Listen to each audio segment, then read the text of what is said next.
What up though? It's your boy Carter, no A, Big 4, here to give you more of what you came here for. That's right, I'm back and I'm better than ever. Why? Because I have a ring light now so I could do videos at night, during the day, whenever. Maxwell said it best. Whenever, wherever, whatever. So without further ado, this video is not going to be all too long, but it's going to be kind of good. So as you know, both of our princesses of R&B have both dropped a snippet to new music. Now, what makes this juicy is that they both dropped a snippet around the same time and they're both planning on releasing at the same time. And this isn't the first time that happened. So now, people think that Chloë and Normani aren't friends and that they're beefing and that this, that, and the third. I don't see it that way. But what I do see is friendly competition. Oh, shout out to being me and my glasses, something that you guys never get to really see. But before we continue, make sure you like, comment, subscribe, turn on those post notifications. Make sure you follow me on all my social medias at Carter Music. And without further ado, here, let's get started. So, like I said previously, Normani and Chloë have both released snippets to their new songs. I'm excited. I'm like really excited for both because I've been wondering when are the second singles gonna come? When are the follow-ups? And I think one was waiting for the other, and now finally one decided to drop, Normani, and then Chloë was like, you know what? Bow, now I'm ready. And I see it as friendly competition. There's a lot of artists that do that is very known in the industry. So let's get into it. Now, the last song that we heard by Normani was Wildside and Wildside's extended version, which both slaps. I really love the extended version, one, because it's a longer version of the song, and two, I love the, oh, baby, when you talk like that, I really like that. I know I forgot the words, don't drag me in the comments. That was the last song that we heard by her. It caused such an uproar. It blew up on social media. It had a TikTok challenge. It debuted at number 14, which is also dope. And it debuted at number 14 on the Billboard charts, just to clarify. But it was blowing up on the urban radio charts, the R&B and hip hop charts, you know? It was getting those top 10 spots. Like, it was nothing, you know? It was eating it up, especially with that Aaliyah sample. Your love is a 1 in a million. Hey. Now, on the flip side of that song, it did really receive a little bit of backlash. They said that Cardi and Normani were queer baiting, and I could understand why they say that, but they also have to put into perspective that Cardi has openly expressed her love for women and that she's bisexual, and Normani has always been very sensual herself once she was freed from the shackles of Fifth Harmony. You also have to realize that Cardi B was pregnant, like not just regular pregnant, but pregnant as hell. So she wanted to cover that up, and you know that's perfectly fine to do, especially for a song like that. You don't want to be like, D me low, turn you around, shoot me like a watch, bust me down. Like, nobody wants to, not that nobody wants to see that, but like for that kind of song, nobody wants to see that. So I think it was the right move to sit there and do that. Speaking of VMA performances, even though nobody mentioned that yet, but I wanted to say that anyway. Bringing it on to the VMAs, I think her performance was one of the most standout performances of the night. Did I expect anything less? Not at all. And I'm even more impressed at the fact that she pulled that together last minute. My only critique on that would have been that they did the Tiana Janet Jackson tribute bit at the beginning, and then it leads into Wildside. That would have been hot, because ended it off like that, I felt like it was on a it ended off on a climatic note instead of starting off and it get climatic and then you go to the song and then it just eases on out. Like, that was just my personal opinion on it. But nonetheless, it was still a 10 out of 10 performance. She did that, especially with it being last minute, which made it a 12 out of 10, actually, 20 out of 10. However high you want to give it, just know that your bare minimum better be 10. Because if it's not, then you have issues that you need to resolve. You feels me? Now, like I said, it created the TikTok challenge. That got over millions of views. I think it was like 15 million views. Like, everybody and their mama and their grandmama was doing it. The whole, I wanna drive you crazy. Like, damn. Like, come on. It gets no better than that. Other performances that she had, she didn't perform the song a lot, But we also had the Savage Fenty X. Shout out to my friend Devin. He was actually one of the dancers in that, dance world. We lit.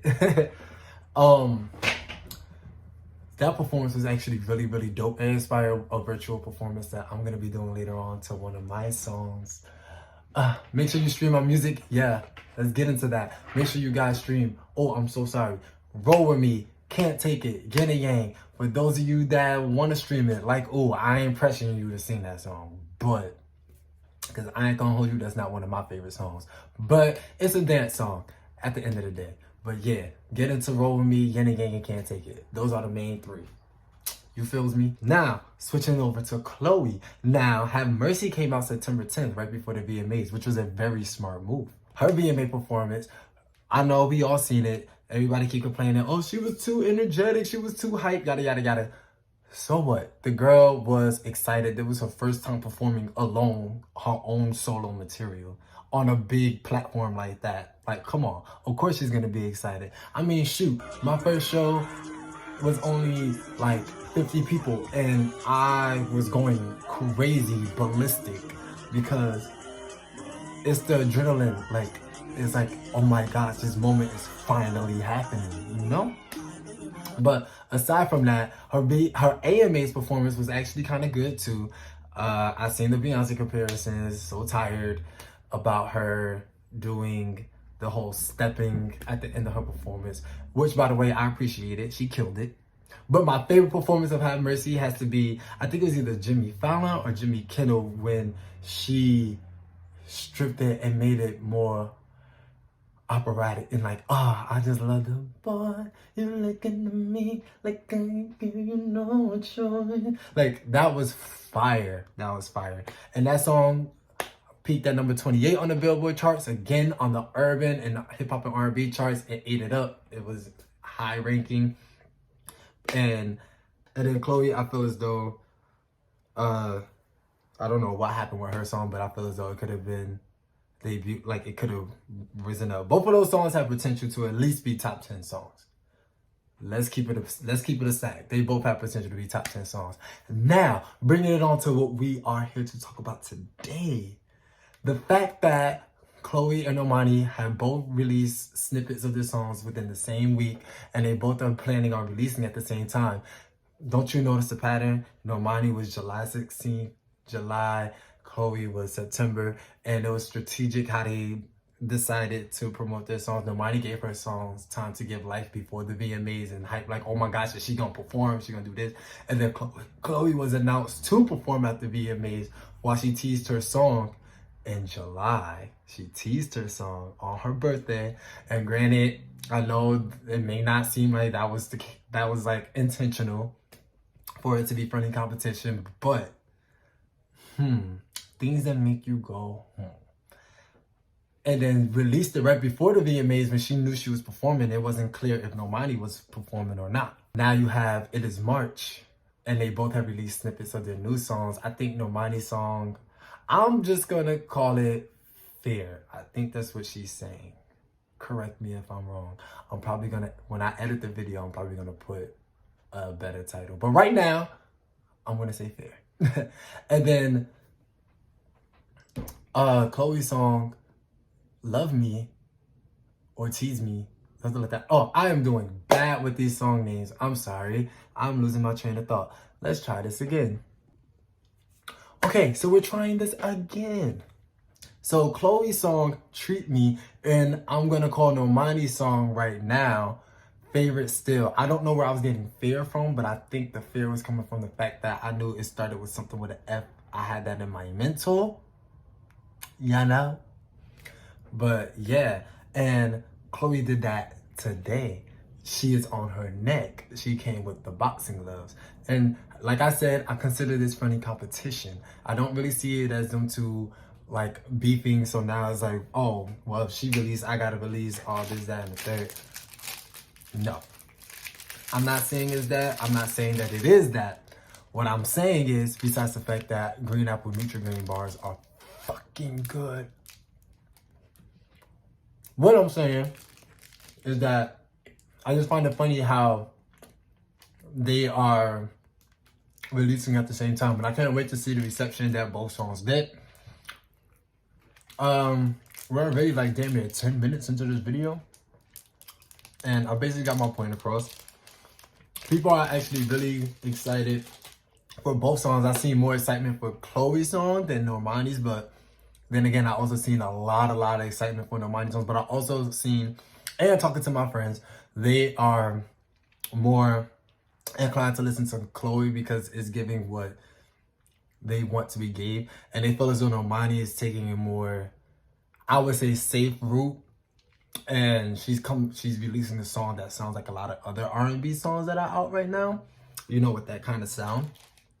And Chloe is like going above and beyond, and even with the visual alone for Chloe's song, it's like it's giving me Ungodly Hour Part 2, not sonically, but like I said, visually, like what she's wearing and the whole black background. Ungodly Hour Part 2. I'm really here for it. And Normani's song seems very sweet, and I like the whole painting idea. That aesthetic matches that song from what we heard and seen. So tell me what you guys think. Comment below. Do you think it's friendly competition, or do you think it's beef? Which song are you more excited for? Let me know in the comments below. Trust me, I will be doing way more reaction videos now, and I will be talking to you guys more about my own music and my own career.